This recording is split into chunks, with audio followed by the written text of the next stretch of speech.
Olá pessoal, hoje eu quero estar falando um assunto muito importante também, que é voltado para a questão da família, considerando, que o meu objetivo é falar aqui com primeiramente os pais, o pai e a mãe, porque diante de Deus há um entendimento de que ambos se tornaram uma só carne. E depois também eu quero estar estendendo essa palavra a todos aqueles que exercem liderança. Então eu quero citar aqui como base Mateus capítulo 10, no versículo 34, versículos 35 e 36, quando Jesus ele diz: não penseis que vim trazer paz à terra. Não vim trazer paz, eu vim trazer espada, pois vim causar dissensão entre o homem e seu pai, entre a filha e a sua mãe, entre a nora e a sua sogra. Isso é legal, esse hoje é um caso antigo, nora e sogra.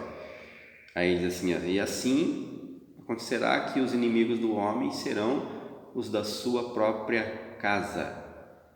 Esse texto, diferente do que eu havia entendido durante muito tempo, hoje Deus me trouxe um entendimento novo, para que eu voltasse os meus olhos a entender esse texto numa questão familiar. E Jesus está falando: eu não vim trazer paz, eu vim trazer espada. Ele está dizendo: essa guerra não é minha, essa guerra é tua. Houve casos na Bíblia que a gente lê quando Deus diz para o povo: essa guerra não é vossa, senão do vosso Deus. Mas aqui Jesus vem numa questão familiar e ele fala totalmente o oposto. Ele diz: essa guerra não é minha, gente, essa guerra é de vocês. Eu não vim trazer paz. Ele está deixando claro aqui que existe uma guerra.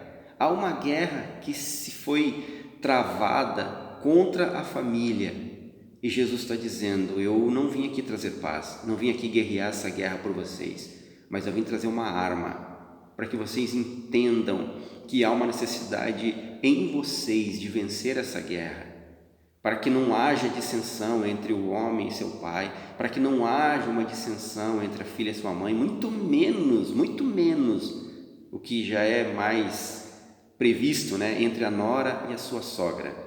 Ele diz assim: e assim, se essas coisas acontecerem, vocês vão entender que os inimigos do homem serão os da sua própria casa.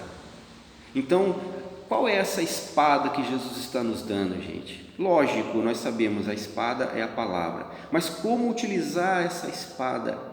Sabe que espada se utiliza, cada um tem a sua maneira de utilizar, mas quando se diz respeito à palavra, e nesse contexto em especial, aí eu vou partir para a questão da oração e você vai entender o que eu quero dizer. Mas também, antes de chegar nesse ponto, eu quero que você entenda essa questão familiar, porque eu também mencionei aqui líderes, mas aonde a família entra na questão de liderança, Lá em Mateus capítulo 12, um pouquinho para frente, a partir do versículo 47, Maria, juntamente com seus filhos, que eram os irmãos de Jesus, Maria, mãe de Jesus, e os irmãos de Jesus o procuram, porque Jesus estava num determinado lugar ensinando a palavra, e Maria achava, e os irmãos de Jesus achavam que Jesus estava fora de si, e eles foram lá para prender Jesus, para tirar Jesus de lá e levar para casa. Jesus está ficando doido, o que deu nesse menino?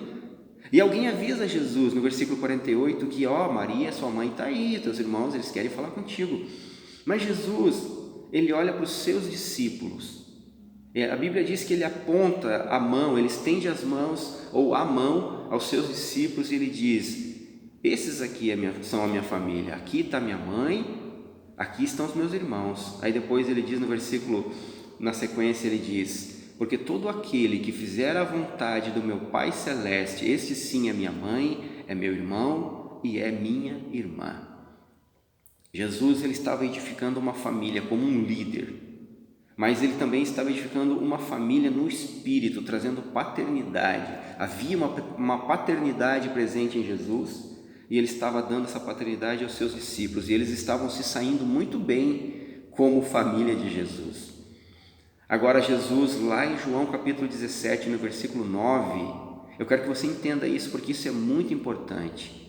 Jesus, ele está orando ao Pai no capítulo 17 de João, e quando chega, ele ora também pelos seus discípulos, mas quando chega no versículo 9, ele diz: Pai, eu rogo por esses que o Senhor me deu. Eu não oro pelo mundo, mas eu oro pelos meus discípulos. Então, a tua prioridade, a partir de agora você vai entender, é orar pela tua família. Deus mexeu muito comigo hoje pela manhã, a orar pela minha família, a colocar a minha família com prioridade ou em prioridade nas minhas orações.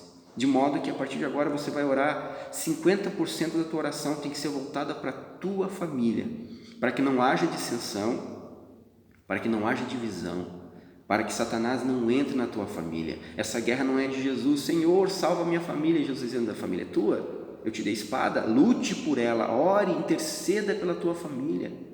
Aí depois você vai orar por outras pessoas, depois você vai interceder por outras pessoas, mas interceda pela tua esposa, interceda pelo teu marido, interceda pelos teus filhos, interceda pela nora, pela sogra. Parece que genro e sogro não é muito o caso aqui nesse texto, né? É nora e sogra, mas vamos quebrar isso em nome de Jesus por meio da oração. Aí depois que as coisas começarem a serem encaminhadas, então a gente vai ter autoridade. Gente, hoje eu estava orando pela minha família, um bom tempo, eu gastei 70% da minha oração orando pela minha família, e quando eu levantei para orar pela igreja e pelo povo, eu me senti cheio de autoridade. Aleluia, eu me senti cheio de autoridade, porque agora eu segui um processo, eu entendi o processo, eu demorei a entender isso. Eu não quero que vocês continuem não entendendo essa questão de prioridade, que a tua família tem prioridade. Não adianta ficar falando mal da esposa, falando mal do marido, falando mal dos filhos. Você tem que interceder por eles. Aí lá na frente, Jesus, no versículo 20, ele diz: Pai, eu não oro só pelos meus agora, mas agora também eu oro por todos aqueles que hão de crer em mim por intermédio da sua palavra. Gente, entendo que a conversão, ela não diz respeito a nós, a conversão ela diz respeito à pregação da palavra. E não adianta você ficar querendo simplesmente falar para que as pessoas se convertam. Em primeiro lugar, a tua família tem que ser referência. Jesus deixou muito claro: eu estou formando discípulos, eu prego o evangelho para todo mundo, mas eu oro pelos meus discípulos. A minha referência que eu deixo na terra, o meu legado, são os meus discípulos, é a minha família, e vai ser a partir da minha família que muitos virão. Porque Jesus, ele arrastou multidões, mas a igreja em si, ela começou a ser agregada, né? A igreja em si, ela começou a criar forma a partir dos discípulos de Jesus. Lógico, tendo sempre Jesus como base, como referência. E os apóstolos, eles pregavam sobre o evangelho de Jesus. Então, priorize a tua família a partir de hoje. Ore pela tua família, não mais murmure, não mais lamente, não mais faça comentários maldosos e fique se abrindo para todo mundo do mal que está na tua casa. É responsabilidade tua orar pela tua família, é responsabilidade tua orar pelos teus liderados. Amém? Que você tenha entendido isso hoje, que você tome esse posicionamento hoje, de ser a referência na tua casa e ser a referência para o grupo que você lidera, em nome de Jesus, fazendo isso por meio da oração. Amém? Deus abençoe a todos.